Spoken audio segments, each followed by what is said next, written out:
the storms of life and a promise of calm. Imagine this: you're stuck in bumper-to-bumper traffic, already late for work. Your chest tightens as you grip the wheel, mind racing through worst-case scenarios.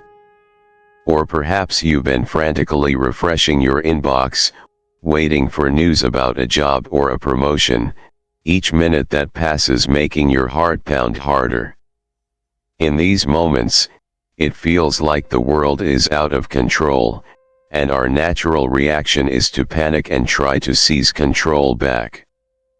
We fret, we fume, and we worry endlessly. But has worrying or losing our cool ever really helped?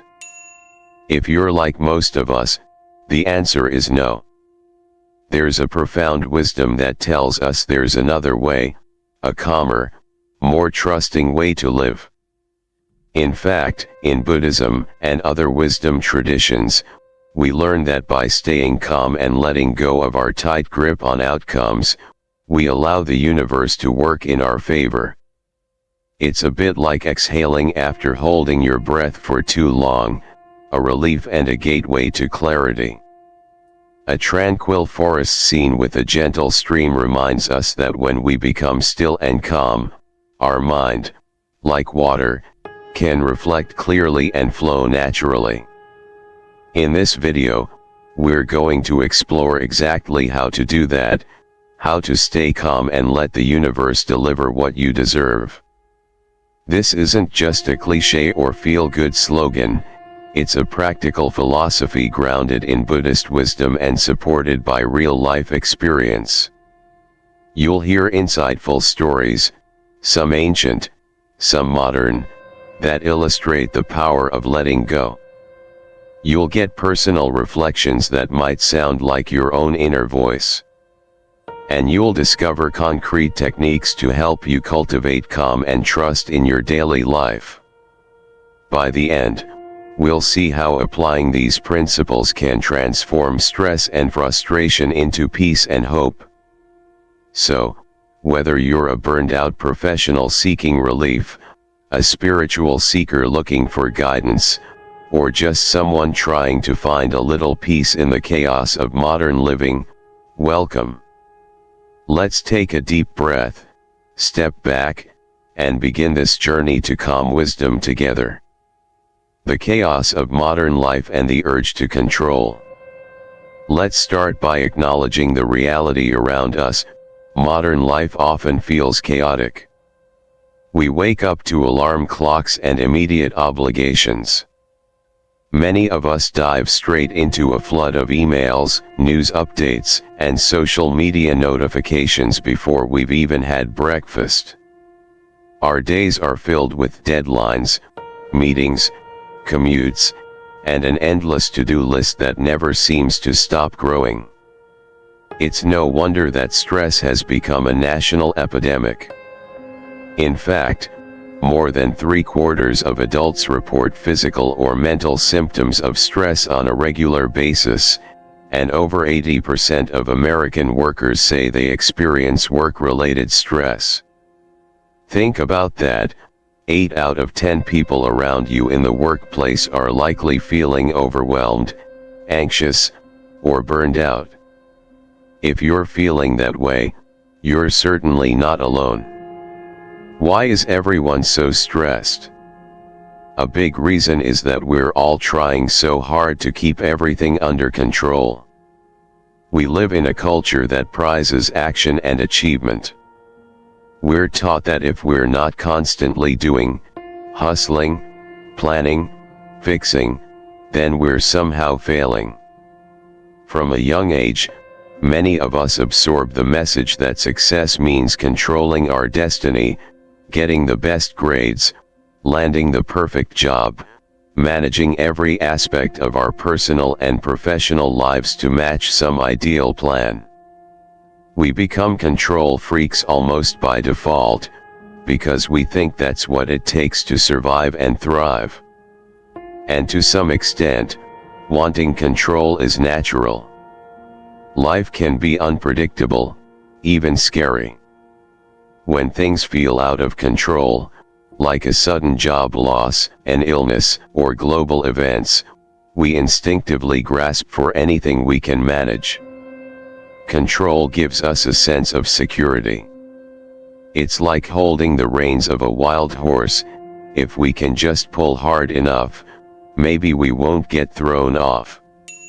So, we plan our days down to the minute, we micromanage projects at work, we try to influence the people around us to behave the way we want. We believe that with enough effort and vigilance, we can force life to go according to our wishes. But here's the paradox: the more we try to control everything, the more we feel on edge.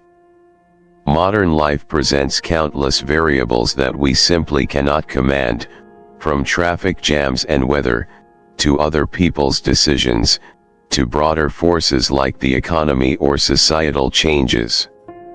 Deep down we all know this, yet we exhaust ourselves trying anyway. It's like chasing the wind.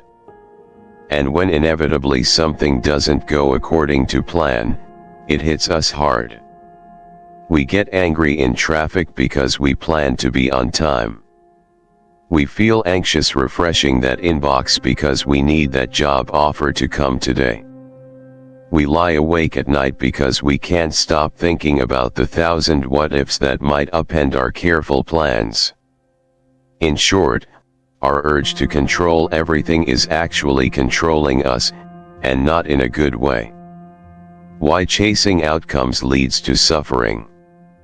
If you've ever pursued something relentlessly, whether it's a career goal, a relationship, or any personal milestone, you might have noticed something curious: the harder and more desperately you chase, often the further away it seems. It's not just you, this is a common human experience, and it lies at the heart of Buddhist teachings about suffering. Buddhism teaches that attachment, especially attachment to specific outcomes, is a major source of our suffering. In simple terms, when we need things to be a certain way in order to be happy, we set ourselves up for stress and disappointment. Think about it. Have you ever pinned all your hopes on a particular outcome, like getting that one dream job or that ideal house, only to spend weeks in anxiety and tension over it? Our minds latch onto the idea that I'll be happy if and only if X or Y happens. This is what Buddhism calls craving or clinging. We crave a result, we cling to a desire. And ironically, this craving creates fear, fear of not getting what we want, or of losing it if we get it. One writer described it perfectly: everything you desire creates a fear of not getting it.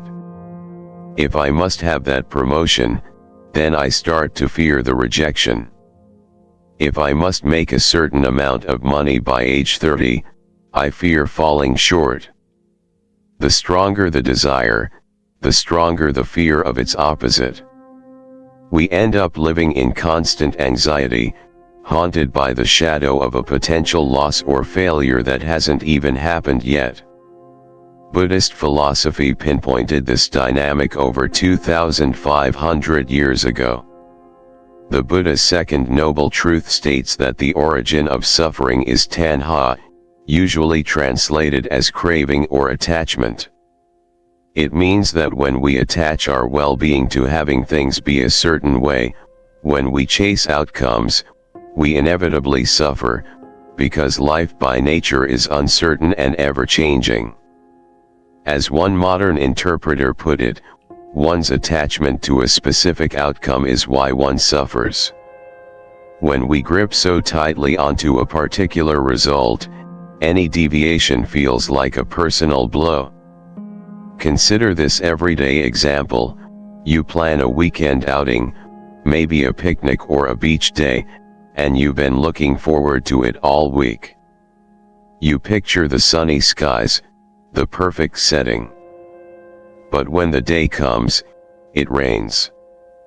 Now, if you were attached to the idea of a sunny picnic, this outcome might ruin your day. You might feel frustrated, maybe even angry, as if the universe conspired against you. This is a trivial scenario, but it reflects the larger pattern of our lives.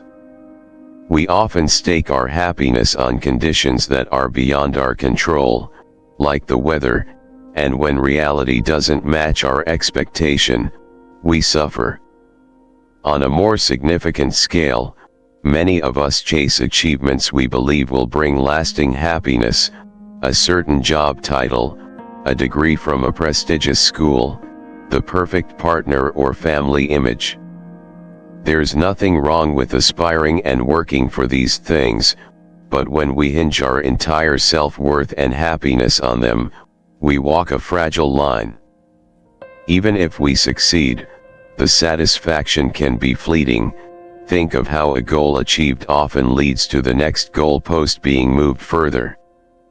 And if we fail, we're devastated. It becomes a vicious cycle. We achieve something, feel momentarily happy, then soon start worrying about maintaining it or reaching the next thing. Or we fall short and feel miserable. Psychologists and philosophers alike have noticed this treadmill effect. We chase one thing after another, rarely stopping to question why we're chasing and whether those outcomes truly bring peace. The Stoic philosophers of ancient Greece and Rome had a concept similar to Buddhism's. They taught that we should focus on what is in our control, our own actions and attitudes, and accept what is not, pretty much everything else. The reason? Because investing all our energy in things we can't ultimately govern is a surefire recipe for stress. The modern productivity culture, too, is catching on to this wisdom. As one article noted, both Buddhism and Stoicism teach that instead of fixating on results, we should focus on our effort and intentions, while remaining detached from external outcomes. This doesn't mean we become lazy or ambitionless, rather, it means we engage fully in life's tasks but without the anxiety of attachment to how it must turn out. Let's be clear, detachment in this sense isn't about not caring. It's not fatalism or giving up on dreams. It's about caring wisely. It's about doing our best in any situation but then, as the saying goes, letting the chips fall where they may. If you can honestly say, I've done what I can, now I'll be at peace with whatever happens, that is the essence of this detachment. And paradoxically, this mindset often leads to better outcomes anyway. When you're not obsessed with the result, you can perform more fluidly, creatively, and calmly in the moment. Athletes often talk about this. If they focus too much on winning, the outcome, the pressure makes them choke, but if they focus on the play-by-play, the process, victories come more naturally. An insightful coach once said something similar: when the mind desires only winning, the fear of losing can sabotage performance. The trick is to let go of the obsession with winning, and then winning becomes easier. The act of letting go of that rigid attachment actually sets us free to succeed. And even more importantly, letting go sets us free to be happy regardless of success or failure. A famous Buddhist text, the Dhammapada, opens with a profound insight: our mind shapes our experience. Our life is shaped by our mind. We become what we think, it says in essence. If we constantly think I'll never be happy until I get X, then we program ourselves to be unhappy until that condition is met, and if it never is, that's a life sentence of unhappiness. But if we change that narrative to I can find contentment here and now, while I work towards X, but I'll be okay even if it doesn't happen, we suddenly relieve a huge weight of pressure. It's like loosening a tight knot. Immediately, there's more breathing room. One of my favorite quotations, often attributed to Shantideva, a Buddhist sage, asks, "If you can solve your problem, then what is the need of worrying? If you cannot solve it, then what is the use of worrying?" It gently points out that worry and frantic controlling are pointless. If something is within our control, better to calmly do that thing. If it's not, worrying only adds suffering on top of the situation. Either way, worry doesn't help. When we chase outcomes with worry, we're essentially doubling our pain, first the pain of not having the outcome yet, and second the pain of the worry itself. No wonder Buddhism likens excessive desire and aversion to being shot with a second arrow after the first arrow of the initial problem. Our reaction, worry, anger, clinging, is the second arrow that we shoot into our own heart. So, what's the takeaway here? It's that our habit of relentlessly chasing and clinging to outcomes is self-defeating. It makes us suffer more, not less. The very thing we believe will secure our happiness, controlling the outcome, ends up undermining it. Once we really understand this, not just in our heads, but in our gut through experience, we become ready to hear the alternative approach that Buddhism offers, the approach of letting go, staying calm, and trusting. It sounds simple, maybe even too good to be true. But as we'll see, it's profoundly effective and enriching. To truly embrace it, though, we have to unlearn some of our deep-rooted conditioning. And that begins with a shift in perspective that Buddhist wisdom provides. The Buddhist perspective, letting go and non-attachment. Let's delve into what Buddhism actually says about all this. How exactly do we let go, and what are we letting go of? In Buddhism, one of the core teachings is that attachment, upadana, our clinging to things, people, views, outcomes, is the root of suffering. We heard this earlier as the second noble truth. But importantly, Buddhism doesn't stop at diagnosing the problem, it offers a solution: non-attachment. Non-attachment doesn't mean not loving or not caring. It means loving and caring deeply, but without the tight-fisted need to possess or control. It's a kind of love with open hands. It's care without the cling. The Buddha taught that everything in life is impermanent, anicca, everything changes, nothing stays forever. If we attach ourselves to something as if it were permanent and under our control, we're denying reality, and reality always wins. On the flip side, if we embrace impermanence and loosen our grip, we can surf the waves of change instead of drowning in them. This is often referred to as letting go or surrender. And far from being a passive resignation, it's actually an empowered way of engaging with life. It takes courage to accept that yes, things might not go my way, and that's okay. I will still be okay. One of the most illuminating Buddhist parables about non-attachment is the story of the two monks and the woman. It goes like this: two Buddhist monks, one senior and one junior, were traveling together and came to a river with a strong current. There, a young woman was waiting, unable to cross alone. The senior monk kindly offered to carry her across on his back, and she accepted. Once across, she thanked him and went on her way. The junior monk was shocked and upset, because their monastic vows forbade touching women, yet the elder had carried her in his arms. They continued on, and the junior monk stewed in his righteous anger. How could he break the rules like that? Finally, hours later, the junior monk burst out, "Brother, how could you carry that woman? We're not supposed to do that."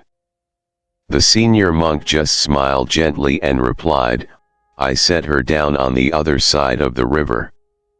Why are you still carrying her? Think about that for a second." The older monk had helped the woman and let go of the incident immediately after. He literally and mentally put her down. He moved on, light and free. The younger monk, however, carried the memory of that woman, and his judgment of the act, all day, letting it weigh on his heart and mind. This story beautifully illustrates how we carry burdens far beyond their actual weight or time. The situation itself was over in minutes, but by clinging to it, the younger monk turned it into hours of suffering. We do this too, don't we? How often do we replay arguments in our head, or hold on to grudges and guilt, carrying them around for ages? We all have our versions of carrying the woman. Maybe you're still beating yourself up for a mistake at work that happened last year, or holding on to resentment from a past relationship. The event has long passed, but in our minds it's as heavy as ever. Buddhist wisdom urges us to set down that weight. It asks us, in effect, why are you still carrying it? Life becomes so much lighter when we practice letting go of these past hurts and unresolved desires. Non-attachment also applies to our expectations of the future, which, as we discussed, are a major source of stress. Buddhism encourages us to replace rigid expectations with a kind of flexible intention. We can set intentions, like aiming to be a kind person, or to work towards a goal, but hold them gently, without the mentality of it must be exactly like this or else. A wonderful metaphor used in Zen is that of holding a delicate bird. If you clutch it too tightly, you'll harm it. If you hold it too loosely, it might slip away. Non-attachment is that middle way, caring, but not crushing, involved, but not obsessed. Now, this principle of letting go might raise a question: if I stop attaching to outcomes, won't I lose motivation? Will I just become complacent and let life pass by? It's an important concern, especially for those of us ingrained with the go-getter mindset. The answer is that letting go isn't about not acting. It's about acting from a state of inner peace and clarity rather than desperation or fear.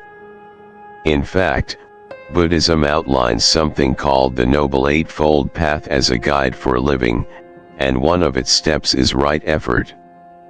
Right effort means making a wholehearted, wise effort in life, not too lax, not too strained. It's the kind of effort that is sustainable and not rooted in ego or anxiety. When you practice right effort, you do your best because that's your character and values, not because you're attached to squeezing a certain result out of the world. This kind of effort is actually more enjoyable and often more productive, as we saw earlier with examples of focusing on the process. A helpful perspective from the Bhagavad Gita, a Hindu scripture, but very much in line with this concept, says, "You have the right to the action, but not to the fruits of the action." In other words, you can control what you put in, but you can't control what comes out, so pour your heart into the input and gracefully accept whatever the output is. Buddhism echoes this: focus on planting the seeds, and let go of obsessing over the harvest. If you plant and tend well, nature will do the rest in its own time. But if you constantly dig up the seed to check if it's growing, or abandon the field because you're impatient, you ruin the process. Let's tie this back to our everyday lives. Say you're applying for a promotion. An attached approach is, I must get this promotion. If I don't, I'll be devastated. This can lead to sleepless nights and constant stress at work, possibly even undermining your performance due to nerves. A non-attached but still proactive approach is, I will give my best effort to earn this promotion, but I will be okay even if it doesn't pan out. I trust that if this role is right for me, it will happen, and if not, something else will unfold. With this mindset, you're likely calmer during the process, which ironically might make you a stronger candidate. And if it doesn't happen, yes, you'll feel disappointed, but it won't crush you.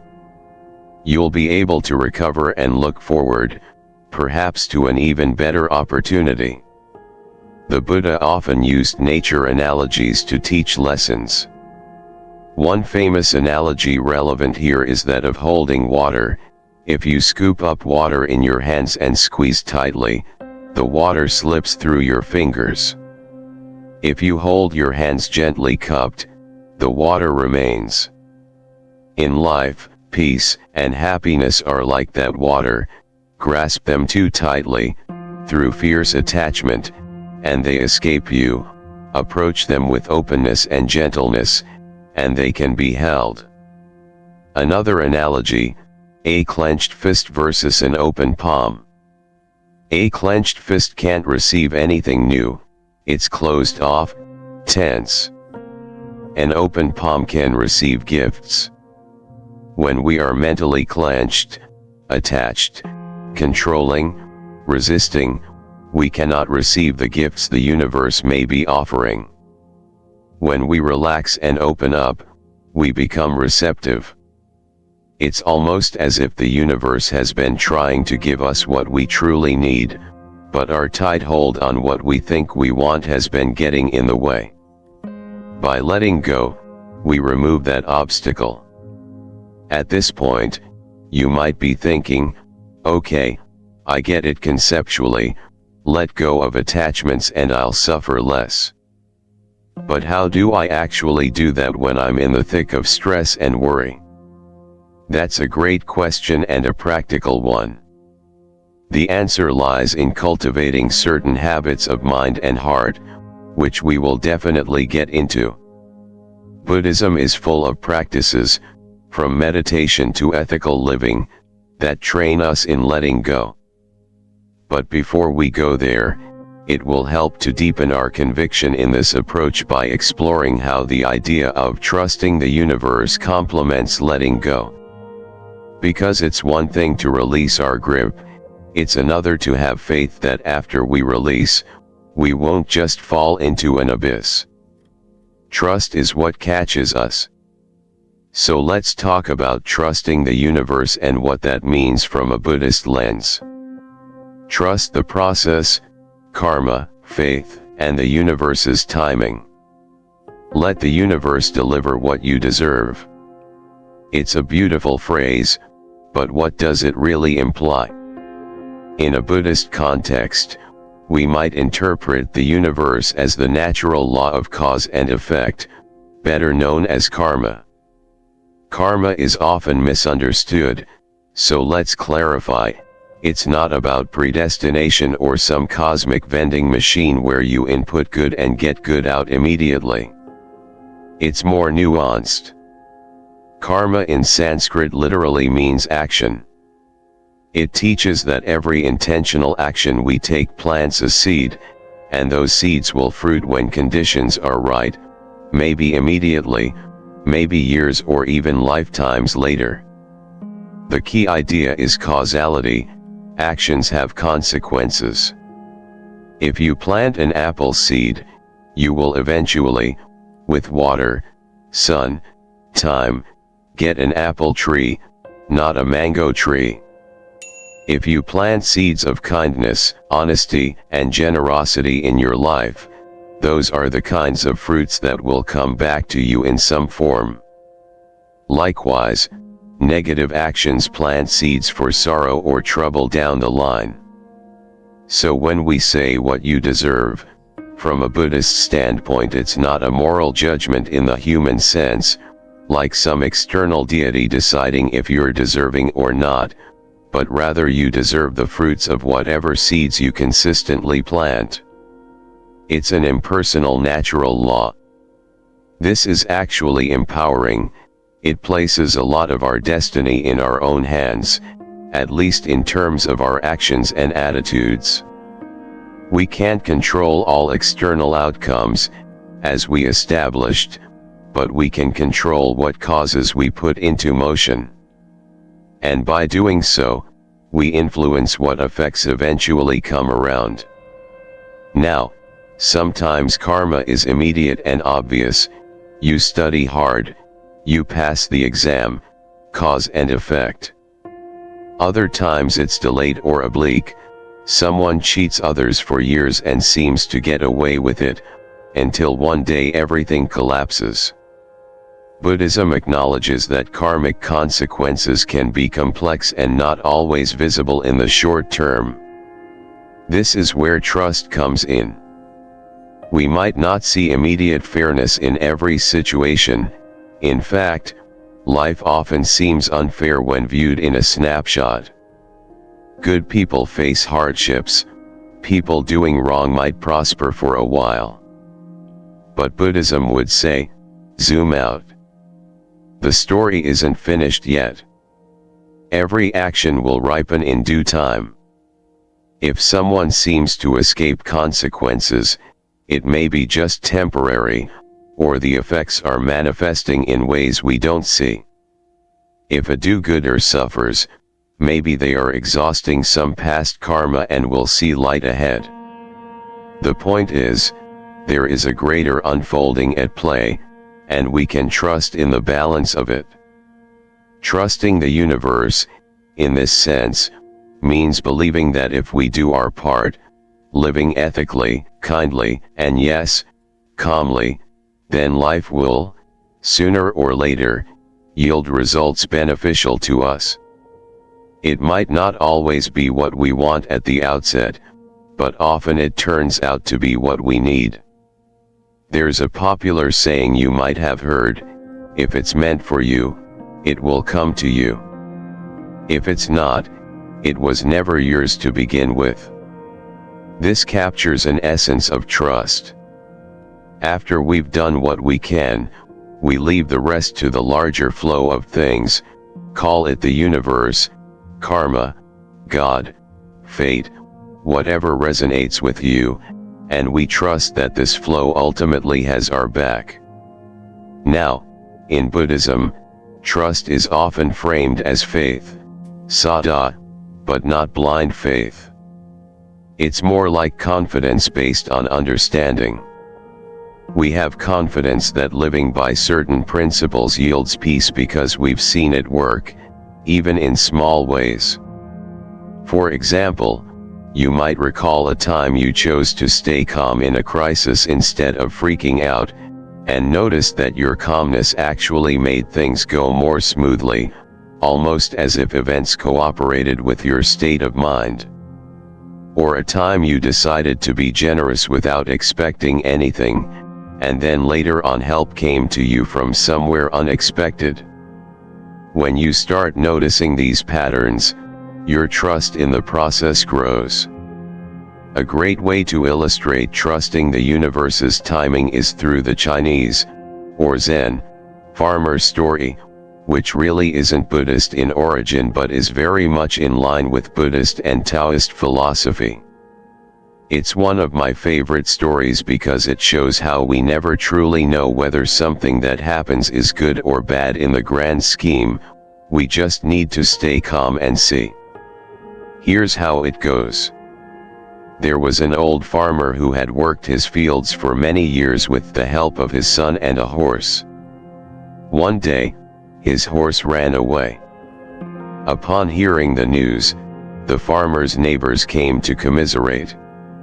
"Oh, what bad luck," they lamented, knowing the horse was critical for plowing and transportation. The farmer, remarkably serene, simply replied, "Good luck, bad luck, who knows?" A few days later, the runaway horse returned, and it brought along several wild horses from the hills. Now the farmer had more horses than before. The neighbors came by excitedly, "Wow, what good luck." The farmer smiled and said, "Good luck, bad luck, who knows?" again, much to their puzzlement. Soon after, the farmer's son tried to ride one of the new wild horses, was thrown off, and broke his leg. This was a serious setback, as the son was the farmer's only help. The neighbors, concerned, offered condolences.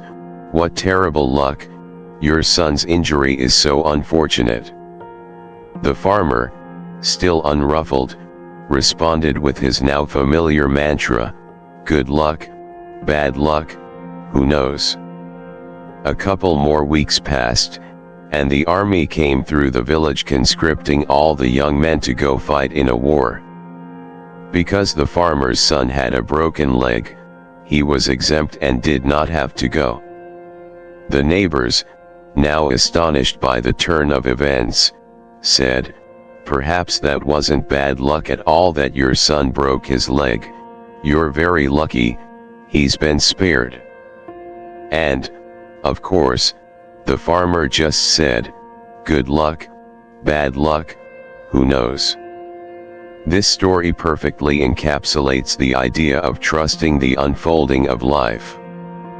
The farmer didn't get swept up in every twist and turn, labeling it permanently good or bad and then riding that emotional roller coaster. He stayed calm and equanimous, knowing that life is a series of changes and what looks unfortunate now may be a blessing later, and vice versa. Instead of constantly judging and resisting what happens, he allowed the universe's plan, or karma's results, to play out, doing what he could in each situation but not catastrophizing or clinging. How many times in our own lives have we seen this play out? Sometimes a blessing comes in disguise, hidden in what we initially thought was a disaster. For instance, maybe you desperately wanted a certain job and were crushed when you didn't get it, only to later land an even better job that you realize you would have missed out on had the first one worked out. Or think of relationships. Perhaps you went through a painful breakup, feeling sure you'd lost your chance at happiness, and a while later you meet someone who is an even better match, or you discover a newfound strength and independence in yourself. Hindsight often shows that the universe had a bigger plan, or at least that the ups and downs were all part of the journey to growth and fulfillment. The Dalai Lama has a quote that resonates with this: "Remember that sometimes not getting what you want is a wonderful stroke of luck." It's easy to say in retrospect, but the challenge is remembering it in the moment of disappointment. That's where trust comes in. We cultivate a mindset that says, "Okay, this didn't go as I hoped." Instead of panicking or despairing, I'll assume there's something to learn or another door opening. Even if we can't see it yet, we trust it's there. This shift is powerful. It turns every situation into an opportunity, if not externally, then internally. At the very least, trusting the process keeps us calm enough to spot the silver linings or the next steps. Buddhism also teaches the concept of suchness or tathata, seeing reality just as it is, without our story on top of it. When something happens, it's often our story about it that causes the most distress. "This is the worst thing ever, I'll never recover," rather than the thing itself. If we can strip away the story and be present with what is, we often find we can handle it. The farmer in the story exemplified this. He dealt with each event without adding drama. He didn't deny his son's injury or the loss of his horse, he simply didn't add extra upset on top. He trusted that what is has its reasons. Now, in practice, trusting the universe doesn't mean we sit doing nothing, waiting passively for good things to drop in our lap. It means we do our best and then relax. The relaxing part is key, that's the letting go and staying calm. There's a saying, do your best, then let go and let God, or the universe, In Buddhist terms, one might say do your best, and let karma take care of the rest. For those who don't like spiritual language, even just do your best, and then chill out, because stressing won't help works. When we combine active effort with trustful calm, we become incredibly resilient. We move from a mindset of scarcity and fear, I have to grab and hold on or I'll miss out, to one of abundance and faith, what's meant for me will not miss me. This reduces a lot of self-inflicted pressure. It also makes us more pleasant people to be around, honestly. Ever notice that people who are always tense about outcomes can be a bit draining or difficult, whereas people who have that easygoing confidence are like a breath of fresh air? When you trust the process, you exude a kind of quiet confidence in life. People pick up on that. Opportunities often come more readily to someone who isn't radiating desperation, because others sense a stability and want to collaborate with or support that person. In Buddhism, another aspect of trust is trusting oneself, trusting your own capacity to handle whatever comes. By practicing mindfulness and compassion, you develop an inner strength. You start to feel, no matter what life delivers, I have the inner tools to work with it. That self-trust goes hand in hand with trusting the universe. It's like saying, whatever the universe brings to my doorstep, I'll make the best of it. I'll transform it into something meaningful. This is ultimately empowering and calming. It means we don't have to fear the future or the unknown so much, because we have confidence in our ability to respond, not control, events. Up to now, we've talked a lot about theory and perspective shifts, letting go of attachments, focusing on efforts not outcomes, trusting the unfolding of life. These ideas set the stage, but how do we actually live them day to day, especially when our nerves are fraying? For that, we need to discuss concrete practices that help us stay calm in the face of storms, and how to cultivate the kind of mindset we've been idealizing.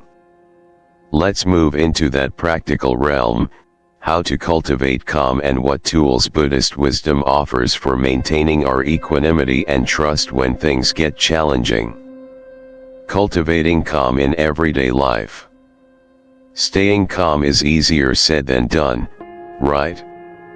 It's one thing to talk about calmness in a tranquil moment, it's another when you're in the heat of an argument, or your project just fell apart, or you're late and stuck behind a driver going 20 miles per hour.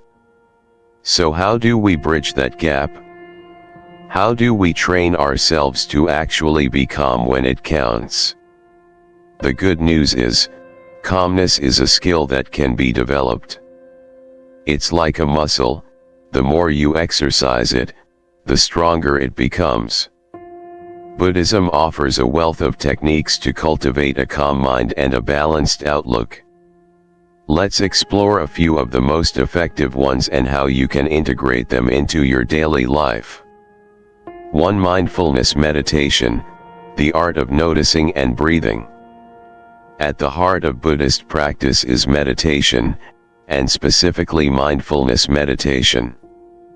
Mindfulness is the practice of being fully present and aware of whatever is happening, without reactivity or judgment.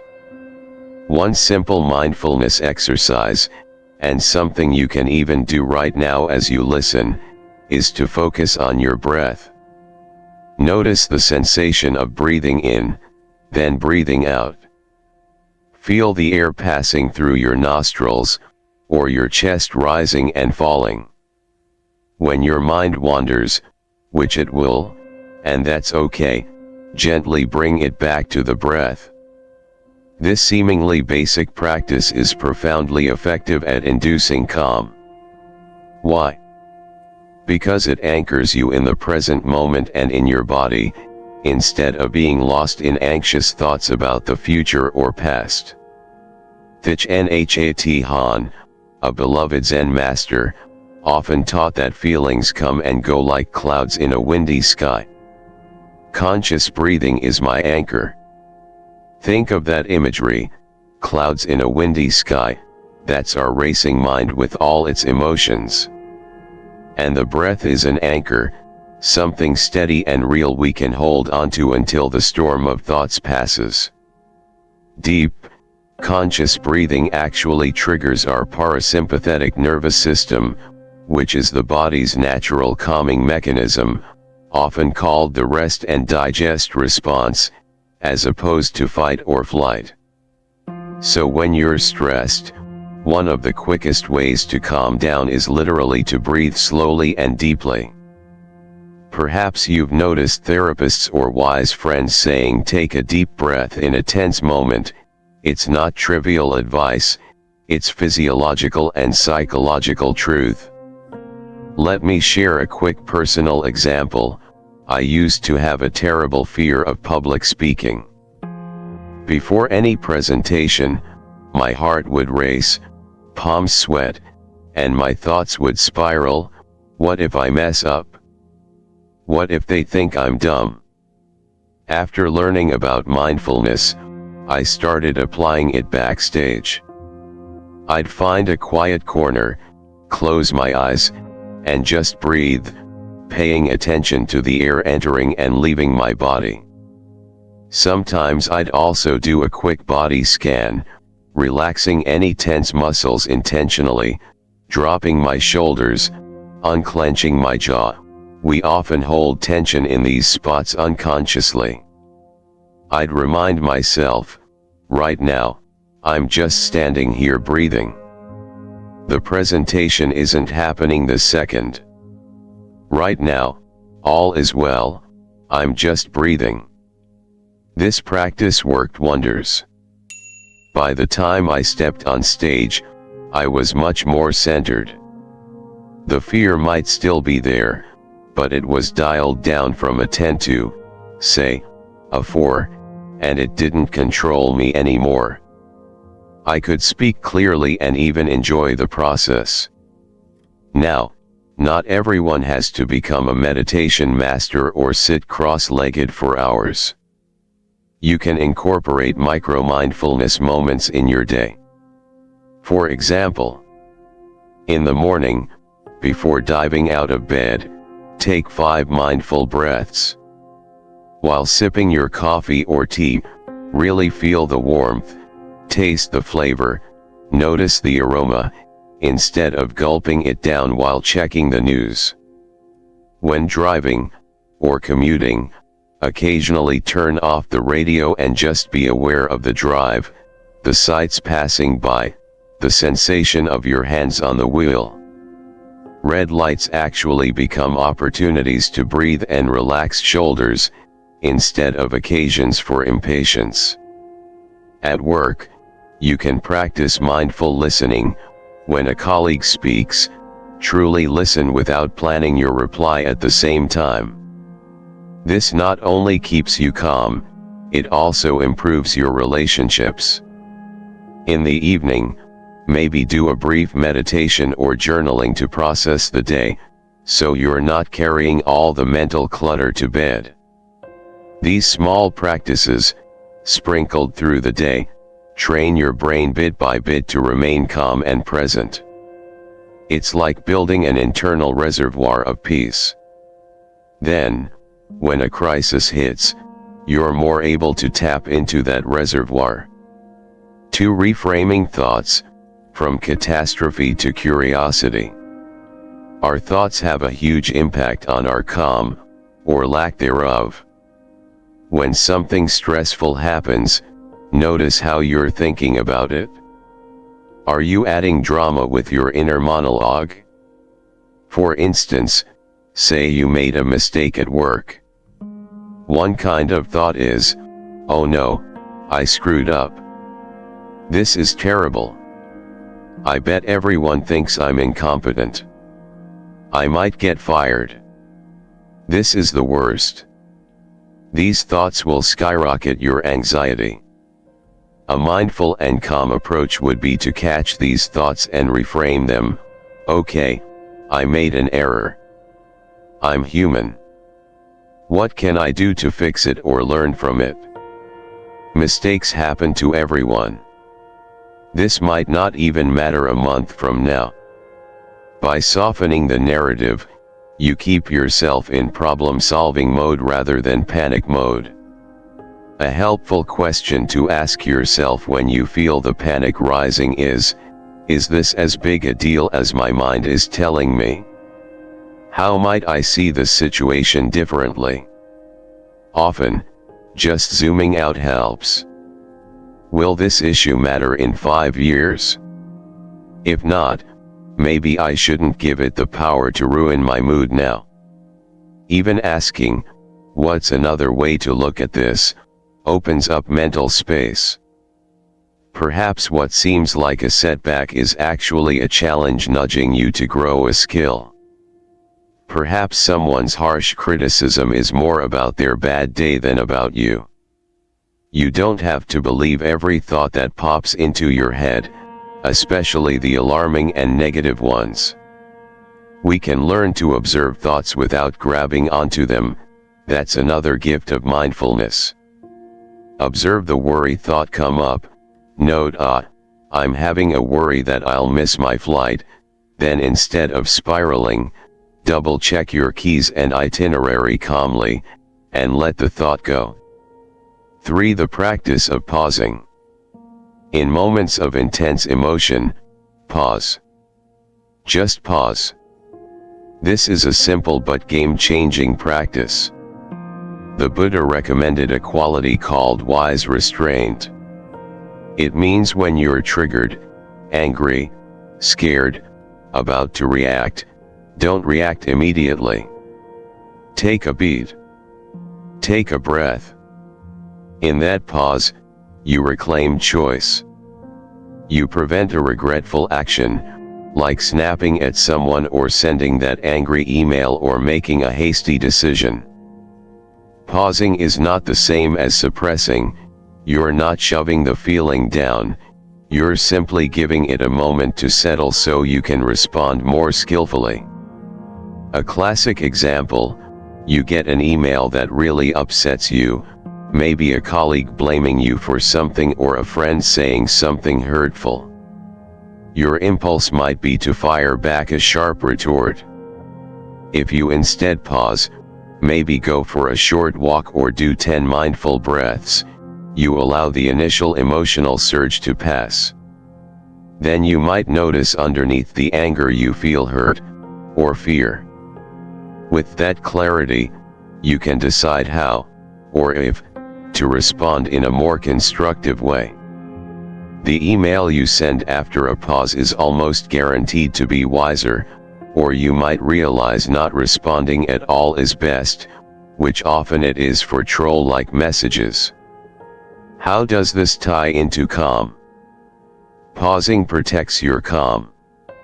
It prevents you from pouring gasoline on the flame of the moment.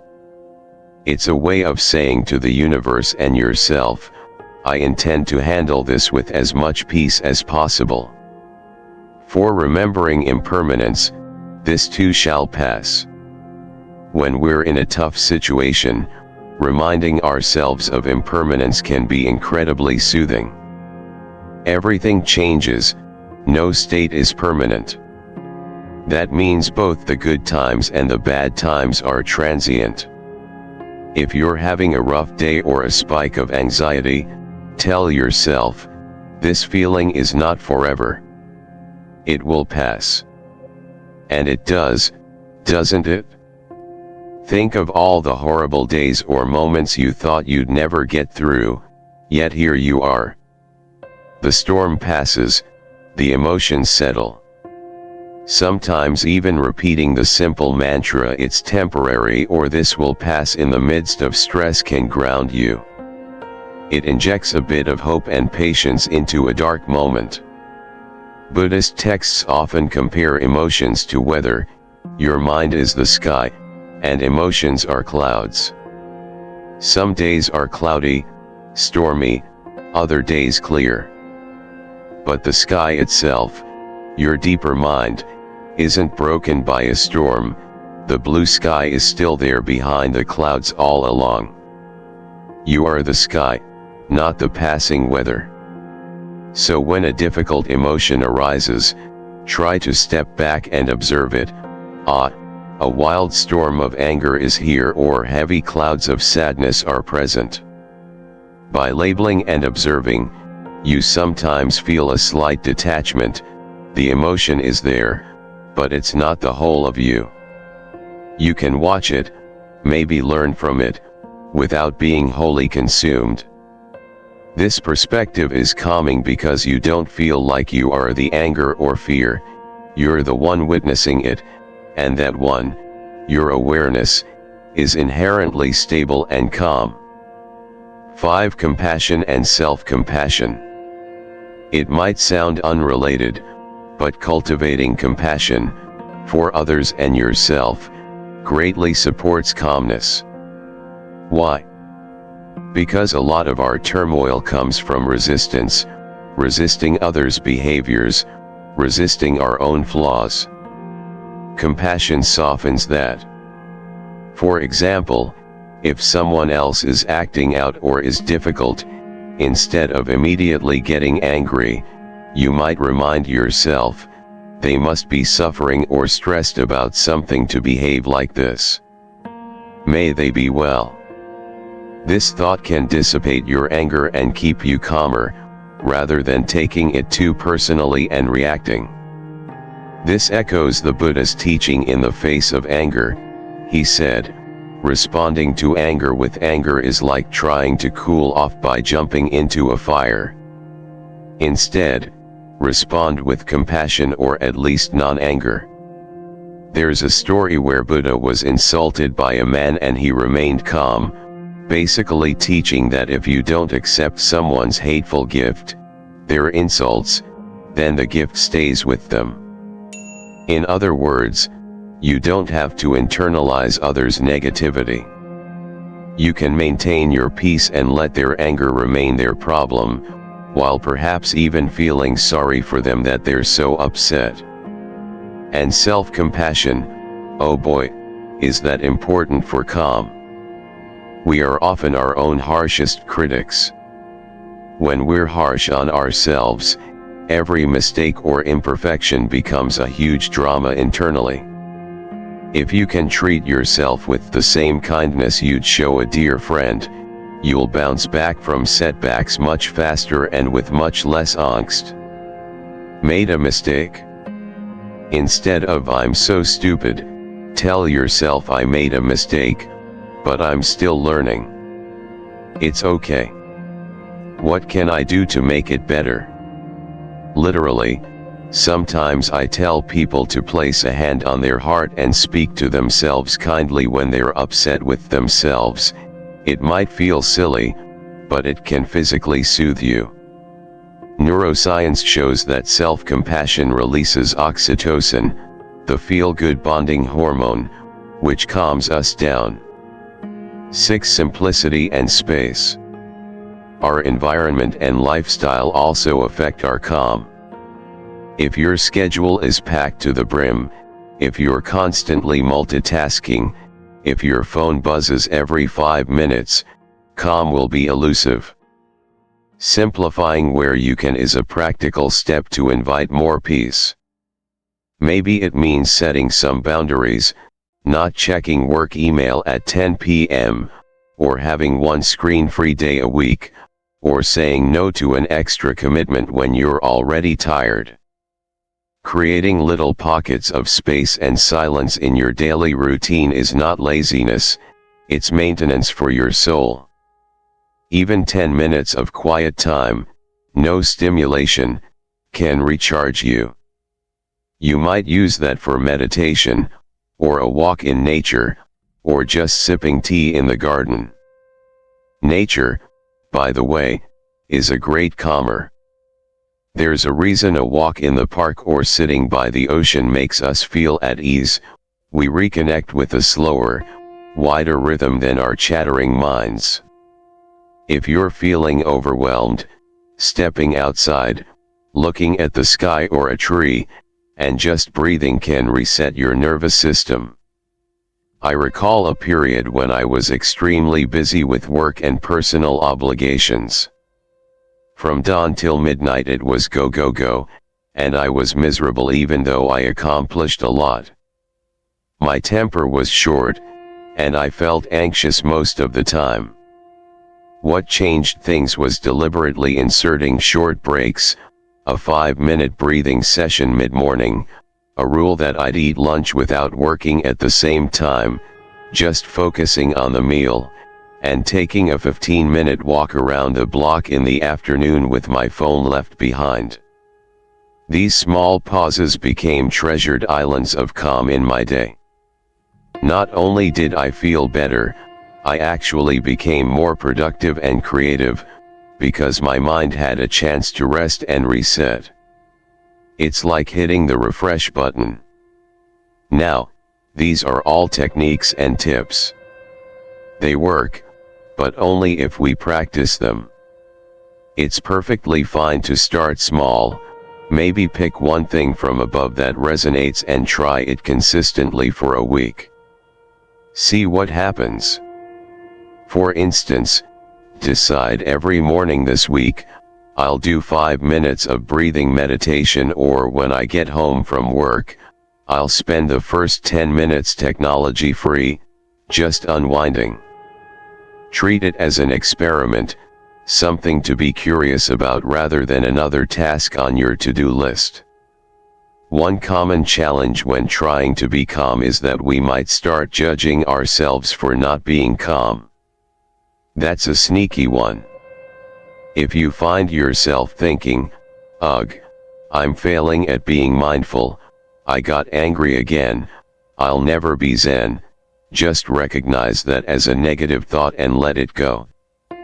Progress isn't linear and nobody is calm 100% of the time, not even monks. The fact that you're aware of your states of mind now is already progress. Celebrate that awareness, it's the first big step. When you do find yourself managing to stay composed in a situation that previously would have set you off, acknowledge that victory. Maybe you normally argue with your sibling about something, but this time you stayed cool and listened. That's huge. Pat yourself on the back internally. Positive reinforcement helps, it encourages your mind to keep it up. As you practice these methods, you'll likely notice something else. A calm mind is naturally a clear and wise mind. You start perceiving things you didn't before. Solutions to problems become more apparent when you're not frantic. You may even feel more connected to your intuition, those gut feelings that guide you well. There's an old saying, the quieter you become, the more you can hear. When the inner noise settles, you can hear the whispers of your own insight, or if you're spiritually inclined, perhaps the guidance of something greater. And finally, remember that calm is contagious. By learning to maintain your own peace, you're actually benefiting those around you. Your family, friends, and colleagues will feel it. Just as one panicky person can send a whole group into anxiety, one genuinely calm person can soothe a whole room. It's a ripple effect. In a very real way, by working on your own calm and clarity, you're contributing to a calmer world. It's a gift that keeps on giving. Now, to ground some of these ideas in a memorable way, I want to share another short Buddhist story that ties together calm, composure, and letting go. It's the story we hinted at earlier, about the Buddha himself dealing with an angry person, and it carries a gem of wisdom for handling negativity while staying serene. Let's explore that before we conclude with a big picture wrap-up of everything we've discussed. Story: The Buddha and the Angry Man, Responding with Calm. During the Buddha's time, his teachings were attracting many followers, but also some critics. One day, as the Buddha was walking peacefully through a village, a very angry and rude young man approached him. Without warning, this man began to shout insults at the Buddha. He yelled, "You have no right to be teaching others. You're as stupid as everyone else. You're nothing but a fake," and went on and on, hurling the worst words he could think of. Now, imagine yourself in that situation. Someone is in your face, berating you unjustly. Most of us would feel a surge of anger, or at least indignation. We might snap back, "How dare you," or get into a heated argument. But the Buddha did something unexpected. He simply stood there, calm and unreactive, letting the man finish his tirade. Then, with a gentle smile, the Buddha spoke. He asked the young man a question: "Tell me, if you buy a gift for someone, and that person does not accept it, to whom does the gift belong?" The man was a bit taken aback by this odd question. He answered, "Well, I bought the gift, so if they don't take it, it would still belong to me." The Buddha nodded and said kindly, "Exactly so. Now, you have given me these insults, but I decline to accept them, so they continue to belong to you." The young man suddenly felt ashamed and at a loss for words. Seeing that his attempt to hurt the Buddha had failed, it was like punching a pillow. There was no resistance to land a blow on. In fact, all the man had done was hurt himself with his own anger. This story is often called not accepting the gift of anger. It illustrates a profound lesson: we don't have to accept every emotional gift that's offered to us. When someone tries to provoke us, we have a choice: to pick up that anger and make it ours, or to leave it with the giver. The Buddha's equanimity turned the situation around entirely. By staying calm, he not only preserved his peace, but he also helped the other person see the futility of his outburst. Now, of course, we're not Buddhas. We're likely to react more strongly if someone insults us. But this story can serve as a powerful reminder in our own relationships and conflicts. The next time someone's negativity is directed at you, be it a snide remark, a criticism, or even just a grouchy attitude, try recalling the Buddha's question: if someone offers you a gift and you do not accept it, to whom does it belong? You might even silently say to yourself, "I do not accept this anger, I won't make it mine." Notice how it feels. Suddenly, the dynamic shifts. Instead of immediately personalizing the insult, "I'm being attacked," you see it for what it is, an expression of the other person's state of mind. Maybe they're having a bad day, maybe they're in pain, maybe they habitually lash out. Regardless, you don't have to mirror it. This doesn't mean you become a doormat or never stand up for yourself. It just means you choose your responses from a place of calm strength rather than knee-jerk anger. In some cases, like the Buddha, saying nothing and smiling is the most powerful answer. In other cases, a calm and measured response is appropriate, but it will invariably be more effective than an enraged one. Think about any time you've had a disagreement. If one person stays composed, it often encourages the other to tone it down as well. Or at least, the situation doesn't escalate. But if both people fuel the fire with anger, it becomes a blaze that hurts everyone and solves nothing. I remember a personal scenario where this lesson hit home. I was at a customer service desk returning an item, and the person in line ahead of me was berating the clerk for something that wasn't her fault, a store policy issue. The clerk was getting visibly flustered and on the verge of tears. When it was my turn, I could see she was defensive and bracing for another attack. I made a point to be extra gentle and said something like, "That sounds like a tough situation with the last customer. I really appreciate your help, no rush." She literally exhaled and her shoulders relaxed. We tend to absorb each other's emotions. If I had come at her with impatience or harshness, perhaps influenced by the tense atmosphere the previous person left behind, it would have added to her burden. Instead, by offering calm and a kind tone, I returned her to calm. She helped me cheerfully, and we even shared a chuckle about how customer service can be rough.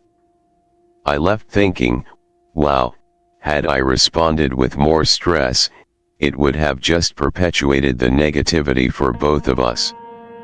The Buddha story is an extreme example to inspire us. We might not reach that level of unshakability overnight, but we can make progress bit by bit. It starts with awareness. Often after an argument or tense interaction, we realize, I wish I hadn't said that, or I fell for it, I got so worked up. Next time, maybe we catch ourselves during the event and manage to take one breath to steady ourselves. Eventually, we might find we can remain serene enough to not take the bait at all. Mastering this art can save us so much unnecessary grief. Another piece of practical wisdom here, empathy as a calmness tool.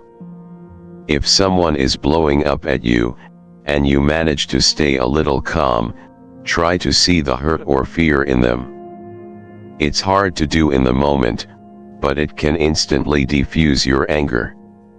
Realize that a person at peace with themselves doesn't go around attacking others. They must be hurting somehow. This perspective triggers compassion rather than counter-anger.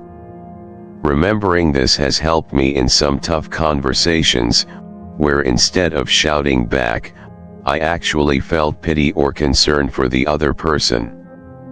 It completely changed the tone, sometimes even causing the other person to soften, like in the Buddha's example where the insulter felt ashamed and probably introspective after.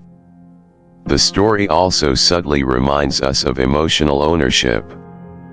We own our emotions, and others own theirs. We don't have to absorb someone else's mood. If a coworker is super anxious, you don't have to catch that anxiety like a cold. You can acknowledge it, they're anxious, I see, but remain anchored in your own calm sphere. Visualize it if it helps. Maybe imagine a little bubble of peace around you that negativity bounces off of. It's not to block people out, but to prevent automatically synchronizing with every emotional frequency around you. To sum up the lesson from the Buddha and the angry man, you have the power to choose your response. You can't choose what others do or what life throws at you, but you can always choose whether to accept negativity into your mind or to keep your mind clear. It's like mental martial arts. You let the attack pass by without hitting you in the gut, maybe even using the momentum to your advantage, for example, using someone's criticism as feedback to improve, rather than as a wound to your ego. With this story and all the previous strategies in mind, let's step back and take a panoramic view of everything we've covered. We've journeyed through recognizing the strain of our modern, over-controlling habits. We've heard what Buddhism suggests as an antidote: letting go, trust, patience. We've looked at inspiring stories, and we've gathered some practical techniques for daily calm. Now, it's time to weave it all together and see how it can truly change our lives if we practice it. Let's move into a concluding section where we reflect on these key lessons, and envision the kind of life that's possible when we stay calm and let the universe deliver what we deserve. Embracing patience and trust in life's timing. As we near the conclusion of our journey through these ideas, a central theme has emerged time and again: patience. Patience is like the golden thread woven through the fabric of calm and trust. Without patience, we can't let go, because we'll be too eager for immediate results.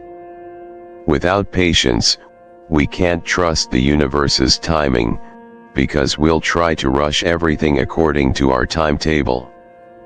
And without patience, we certainly can't remain calm, because impatience is basically a form of agitation.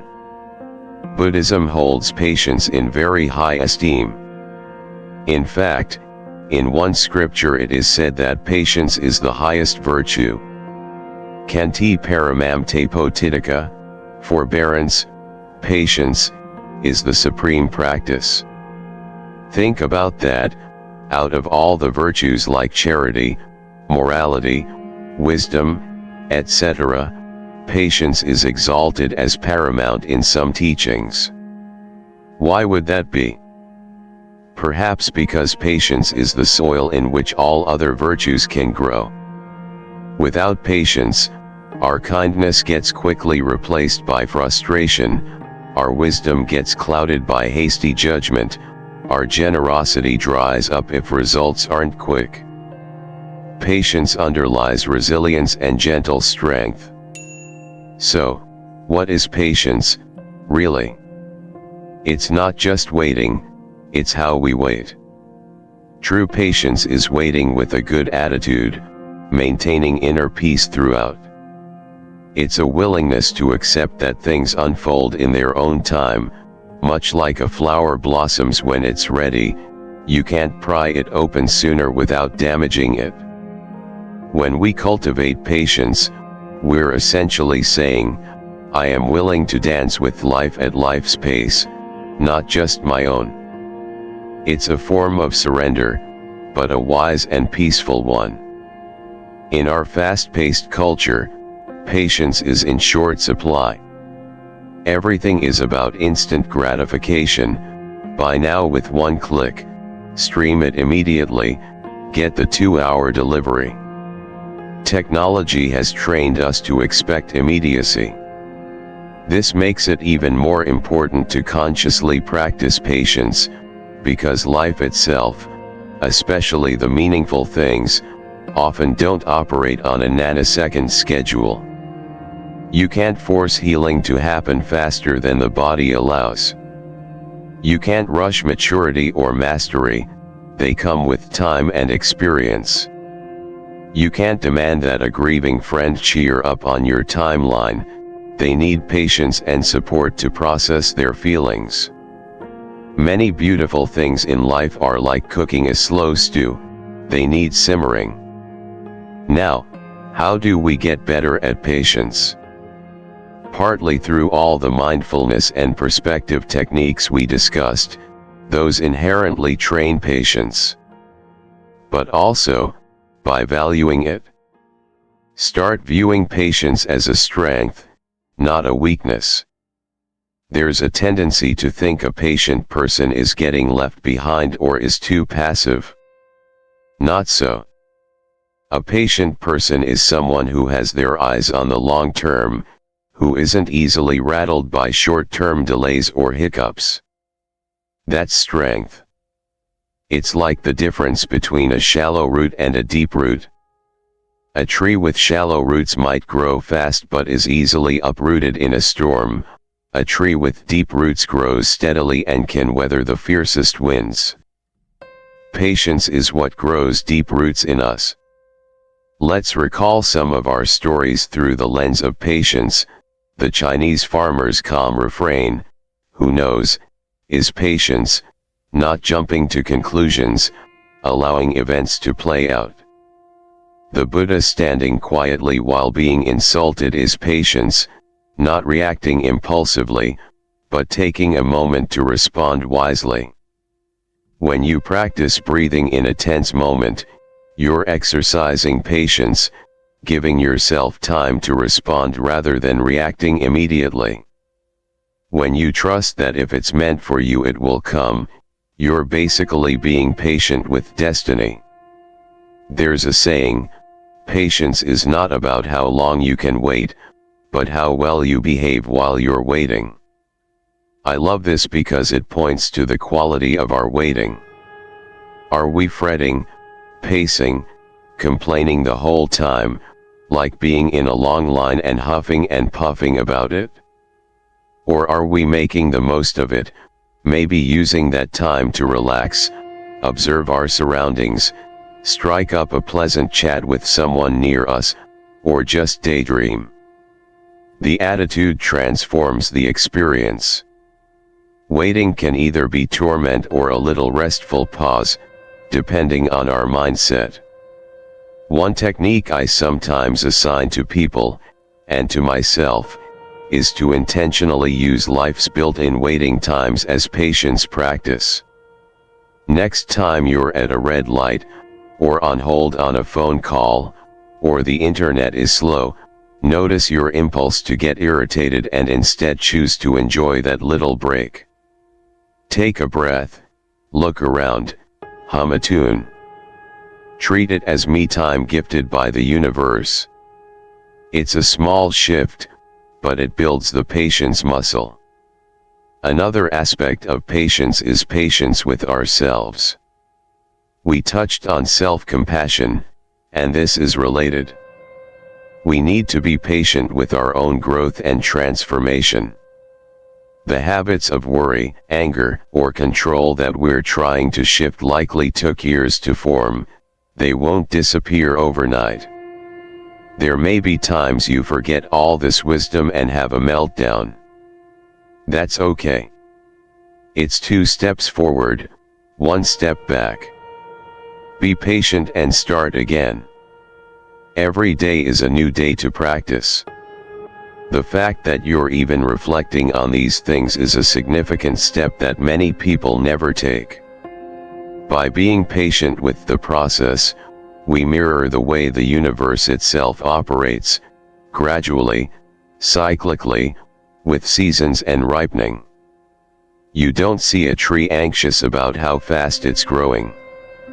It just grows at the right pace. You don't see a winter rushing to become spring, it unfolds when it's time. We are part of nature too, though we forget it. Aligning with nature's rhythm means sometimes slowing down, sometimes waiting, always trusting that things develop in their due course. I want to tie this into the phrase "the universe will deliver what you deserve." If we've sown the right seeds, through our efforts, intentions, and attitude, then patience is what allows those seeds to grow and bear fruit. Impatience is like digging them up prematurely to check if they're sprouting. That only hinders the growth. When we say deliver, it implies a timing not set by us. Think of ordering a package. Once you've placed the order, set the cause in motion, you have to wait for delivery. You might get a tracking update, but you can't speed it up by worrying at the mailbox. But you trust it's on its way. Similarly, trust that the goodness you've invested in life is on its way back to you, even if you don't see it yet. One more note on what you deserve. Sometimes people struggle with feeling they deserve good things. Maybe due to low self-esteem or a sense of guilt. Buddhism would frame it more impersonally. It's not about a moral deserving as in someone rewarding you, it's more that if you live in tune with truth and compassion, the natural result is benefit to you and others. But on a human level, let's affirm, you do deserve peace. You do deserve happiness. Not at the expense of others, but alongside others. It's not selfish to want these things, it's our natural state that we've just lost touch with. The birthright of every person is a calm mind and open heart. Life may knock us around and we may doubt our worth, but in the grand scheme, we absolutely deserve the serenity and fulfillment that come from living wisely and kindly. Sometimes, we almost resist calm and happiness because they're unfamiliar or we have a habit of stress. Part of this journey is giving ourselves permission to be happy and calm. If you've been running on adrenaline for years, there might be a subconscious thought, if I calm down, everything will fall apart. Challenge that. More likely, if you calm down, everything will fall into place. Or you'll at least handle things better. Anxiety creates the illusion that it's necessary for success. If I don't worry, I'm being irresponsible. Many can relate to that. But as we discussed, worry is largely wasteful. It's like sitting in a rocking chair, it gives you something to do but gets you nowhere. Replace unnecessary worry with trust and see how things unfold. A profoundly calming practice in Buddhism is the development of loving kindness, metta. It involves sending goodwill to yourself and others, traditionally through phrases like "May I be happy," "May I be peaceful," "May I be safe," "May I live with ease," and then extending that to all beings, "May you be happy," "May you be peaceful," etc. Doing this kind of meditation not only softens the heart but also instills a deep sense of okayness. It's hard to worry and generate loving wishes at the same time. The love kind of melts the worry. It might be something to explore as you cultivate the mindset we're talking about. We've covered a lot: understanding the trap of control and chasing, learning to let go, trusting the universe, karma, timing, staying calm through mindfulness and perspective, practicing patience and compassion. Now imagine putting it all together in a real scenario in your life.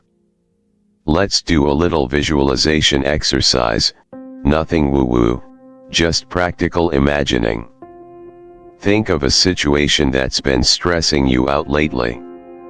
It could be work-related, something in your personal life, a conflict, a big decision, uncertainty about the future, anything.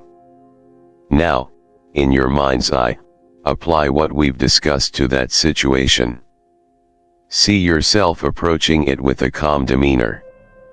Maybe you take a deep breath when you feel anxiety creeping in.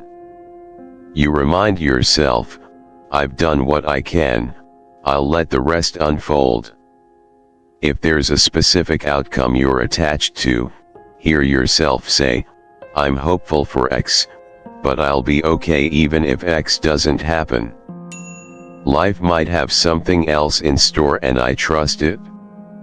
If there's a person involved who's difficult, picture yourself listening patiently to them or setting a boundary with kindness rather than anger. If you've been stuck in indecision, see yourself quietly reflecting and then fall.